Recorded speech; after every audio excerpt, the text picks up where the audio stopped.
राजस्थान उच्च न्यायालय के एडवोकेट डॉक्टर मनोज आहूजा हर उस परिवादी और अभियुक्त का साथ खुलकर देते हैं जो पीड़ित है, जिसके साथ अन्याय हुआ है, जिसके साथ धोखा हुआ है। आहूजा एसोसिएट कार्यालय वर्ष 2000 से निर्धनों की निःशुल्क पैरवी करता है। वर्ष 2008 से निःशुल्क नोटरी का कार्य करता है। क्षेत्र के गांवों में विधिक सेवा शिविर के माध्यम से निःशुल्क विधिक जानकारी देता है।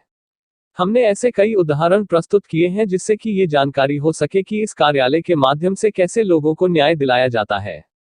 लॉकडाउन के दौरान हमने निःशुल्क पैरवी करते हुए एक ऐसे निर्दोष को जेल से छुड़वाया, जो पुलिस व प्रशासन के अत्याचार की बदौलत जेल गया था।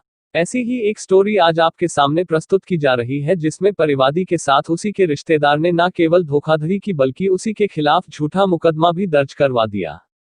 जब परिवादी ने आहूजा एसोसिएट कार्यालय के managing director doctor Manoj Ahuja से उसके बांदनवाड़ा स्थित कार्यालय में संपर्क किया तो एडवोकेट आहूजा ने पहले सारे तथ्यों के बारे में तहकीकात की और जब ये स्थिति स्पष्ट हो गई कि वास्तव में परिवादी के साथ अन्याय हुआ है तो आहूजा ने उसकी तरफ से पैरवी करने का निर्णय लिया।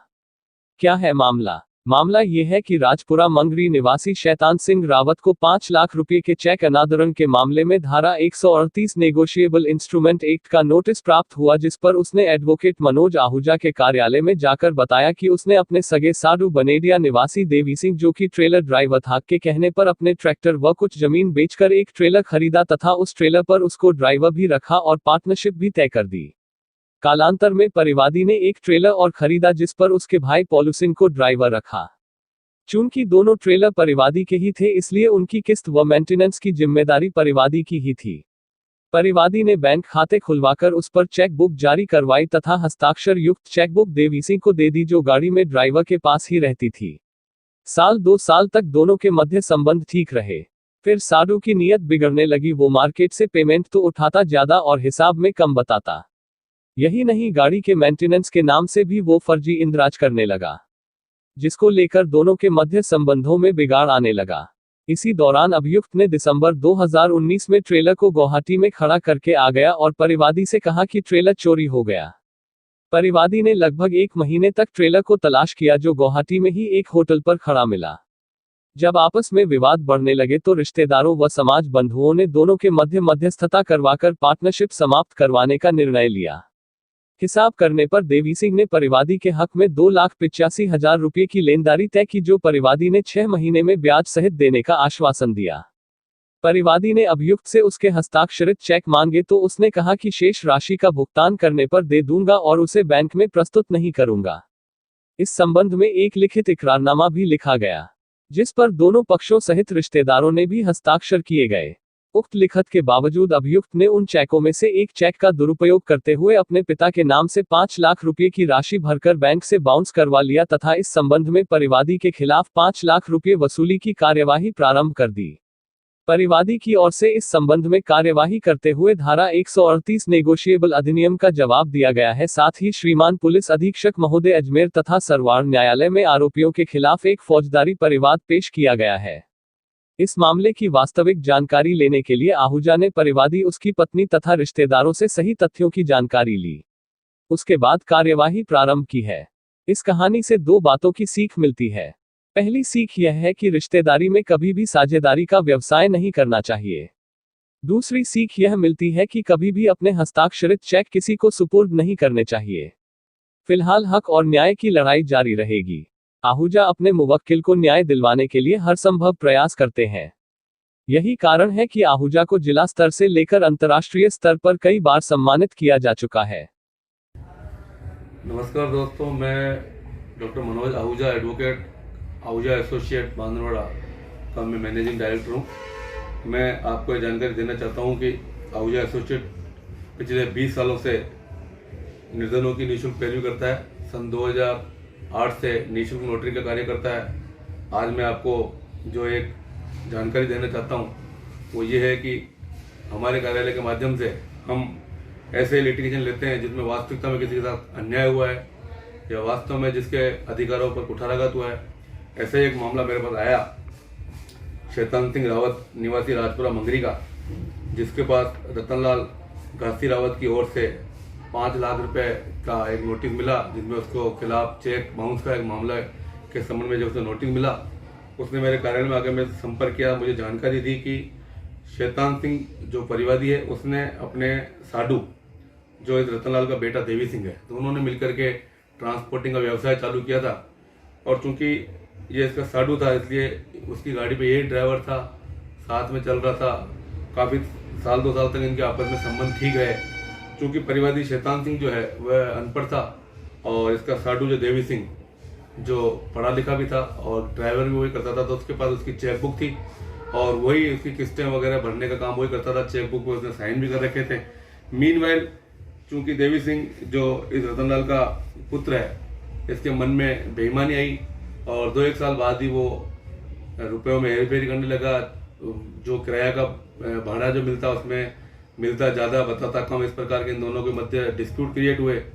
आखिरकार इनके परिवार वालों ने, समाज वालों ने मिलकर के इनके समझाइश की और समझाइश करने के बाद ये तय हुआ कि भाई नहीं बन रही है या इस तरह के डिस्प्यूट क्रिएट हो रहे हैं, तो साझेदारी जो थी वो भंग कर दी। और उसमें इस देवी सिंह ने शैतान सिंह के पक्ष में 3,85,000 रुपये लेनदारी तय की। चूंकि हुई तो दोनों पक्षों से मिलकर बैठकर लिखा पढ़ी की गई और ये कहा गया भाई ठीक है 3,85,000 रुपये मैं ब्याज आपको साल भर में लौटा दूंगा और जो चेक आपके पास मैंने रखे हैं वो मुझे लौटा दीजिए। तो इसने कहा कि चेक मैं आपको जब पेमेंट मिलेंगे तब दूंगा। अब ये समय अभी हुआ भी नहीं, इससे पूर्व ही इस देवी सिंह ने अपने पिताजी रतनलाल के माध्यम से एक चेक का मिसयूज करते हुए 5 लाख रुपए का चेक लगा करके और नेगोशिएबल इंस्ट्रूमेंट एक्ट की कार्रवाई प्रारंभ कर दी।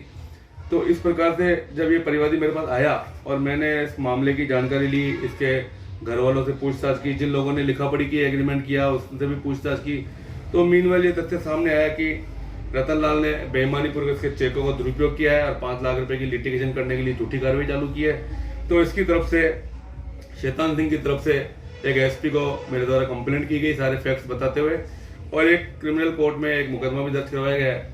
तो मेरा एक तो आपसे ये निवेदन करना है कि चेक के संबंध में चेक आप किसी को भी हस्ताक्षरित करके नहीं दें और साझेदारी का व्यवसाय करें तो बहुत सोच समझ के करें और करें तो बिल्कुल लिखित में सारी कार्रवाइयाँ करें, ताकि भविष्य में यदि कभी कोई इस तरह का डिस्प्यूट क्रिएट होता है तो नए लिटिगेशन पैदा नहीं हो। और हमारे आहूजा एसोसिएट कार्यालय का ऑब्जेक्ट यही है कि हम सही लोगों को सही न्याय दिलावें और उसी के लिए हम संकल्पित हैं। उसी का एक उदाहरण मैंने आपके सामने पेश किया है। जय हिंद। नमस्कार दोस्तों, मैं आज आपको लेके आया हूँ मंगरी गांव में। यहाँ का एक जो लिटिगेशन है उस लिटिगेशन के बारे में आपको जानकारी देंगे, तो आप बात कीजिए शैतान जी। हाँ शैतान जी बताओ क्या मामला है। हाँ साहब, मैंने देवी सिंह ने पार्टनर में रखा मेरी गाड़ी को साथ में और पार्टनरशिप चलता रहा। फिर बाद में वो बगाड़ खाता हुआ हमारे उसके मामले में साहब, उसने झूठा चेक भी उसके पास ही था, मेरा ATM भी उसके पास ही था, सब लेन देन गाड़ी का मामला वही करता था। मैं कुछ जानता नहीं था गाड़ी में लेन देन, वही कर रहा था। फिर उसने दोनों भाई गाड़ी आसाम में चला रहा था, वहाँ गाड़ी छोड़ के आ गए वो और पैसे गाड़ी का पेमेंट लेके आ गए सब। वहाँ से हमारा बगाड़ खाता चलना हो गया। तो मेरे को लेके आया रात को 12 बजे, यहाँ कट में उतार के गाड़ी को लेके वो गाँव चले गए। 2-3 दिन गाँव रखी गाड़ी, फिर वापस ले आए एक गाड़ी को, तो एक गाड़ी आसाम में खड़ी कर रह गए सब। उसको नहीं तो अभी तक आज दिन तक बताया नहीं जो ठिकाना कहाँ पे खड़ी है कहाँ नहीं है। और चेक उसके पास था, मेरा चेक तीनों बैंकों चेक उसी के पास लेन देन वही करता था गाड़ी के अंदर। मैं अनपढ़ आदमी था साहब, तो उसने कुछ बताया नहीं मेरे को और चेक रख लिया उसके पास चोरी से, चेक बुक में फाड़ के।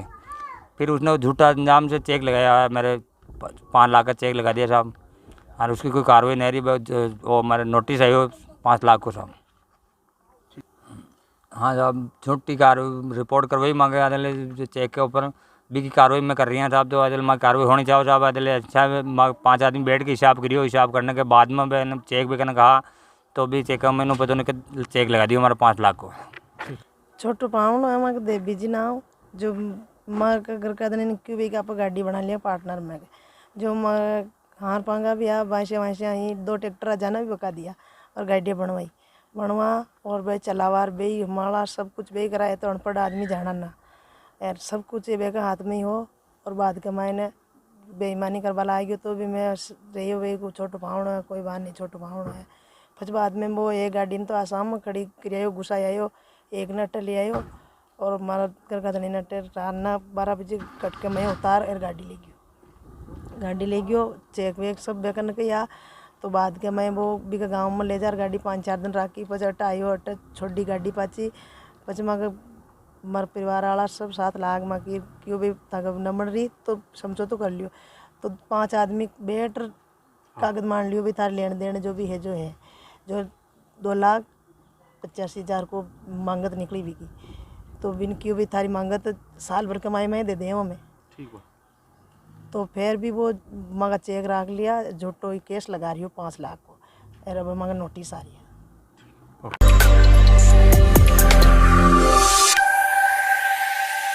नसीराबाद में वैश्विक महामारी कोरोना संक्रमण से बचाव के लिए पुलिस अधीक्षक कुंवर राष्ट्रदीप और पुलिस उप अधीक्षक सुनील सिहाग के निर्देश पर सिटी पुलिस थानाधिकारी भंवर सिंह ने अपने अधीनस्थ पुलिसकर्मियों के साथ शहर के विभिन्न स्थानों का सघन दौरा किया और बिना मास्क वाले व्यक्तियों को मास्क बांटकर भविष्य में सोशल डिस्टेंस और मास्क लगाने की पालना के प्रति जागृत किया।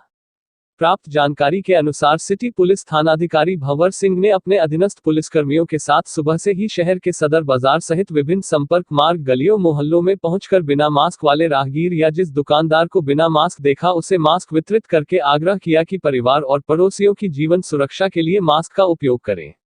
इतना ही नहीं बल्कि बस स्टैंड पहुंचकर विभिन्न स्थानों से आने वाली बसों में बिना मास्क के यात्रियों को भी मास्क बांटकर उन्हें कोरोना से बचाव के बारे में जागृत किया। सिटी पुलिस थानाधिकारी भंवर सिंह द्वारा की गई इस पहल की शहर के लोगों ने पुरजोर शब्दों में सराहना की और बताया कि पुलिस ने जिस आग्रह और ढंग से सोशल डिस्टेंस मेंटेन करने और मास्क लगाने के प्रति जागृत किया उससे निसंदेह लोगों में जागृति उत्पन्न होगी। शहर के कई लोगों ने बताया कि पुलिस को डंडे का जोर चलाते हुए अथवा चालान काटते हुए देखा, लेकिन जिस अपनत्व से समझाइश करते हुए मास्क वितरित किए गए, इससे बिना मास्क के घूमने वाले और सोशल डिस्टेंस की अवहेलना करने वालों के लिए जागृति अभियान में मील का पत्थर साबित होगा। आज कस्बे में कोरोना वायरस से बचाव के लिए, जागरूकता के लिए और लोगों को समझाइश के माध्यम से उनको बचने के कई उपाय जो बताए चिकित्सा विभाग द्वारा जारी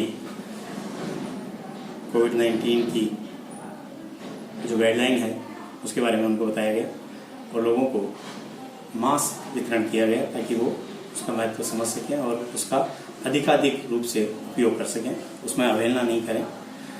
कोरोना संक्रमण को रोकने के लिए जिस प्रकार राजस्थान सरकार ने गाइडलाइन जारी की है कि मास्क बांधा जाए, पहना जाए और सैनिटाइजर का यूज किया जाए और सोशल डिस्टेंसिंग की पालना की जाए, उसकी पालना करते हुए नसीराबाद में आज हमने देखा कि मार्केट में जो यहाँ के थानाधिकारी है भंवर सिंह जी, वो और अपनी टीम के साथ में व्यापारियों को, आमजन को, आने जाने वाले राहगीरों को मास्क बांटते हुए देखा गया और साथ में समझाइश भी की गई कि आज आपको बचना है तो मास्क लगाना बहुत ज़रूरी है। बस शहर, उसके अलावा इन्होंने बस स्टैंड पर जाकर के भी लोगों को मास्क बांटे और समझाया, उनको बहुत प्यार से समझाया। ये इससे एक अच्छा मैसेज जा रहा है, जो कानून की पालना कराने वाले हैं, जो पहले दंडात्मक कार्रवाई कर रहे थे, अब वही लोग प्यार से समझा रहे हैं, तो लोगों को समझ में आ रही है। मैं समझता हूँ कि ये जो एक अच्छी पहल है और पुलिस द्वारा जो ये कार्य किया जा रहा है उसकी चारों ओर सर्वत्र प्रशंसा हो रही है, सराहना हो रही है और इससे वास्तविकता में जागरूकता आएगी और जब तक ये जागरूकता नहीं आएगी तब तक कोरोना संक्रमण धीरे धीरे बढ़ता जाएगा। इसके लिए मैं राजस्थान पुलिस को और खासतौर पे नसीराबाद थानाधिकारी भंवर सिंह जी और उनकी पूरी टीम को बहुत बहुत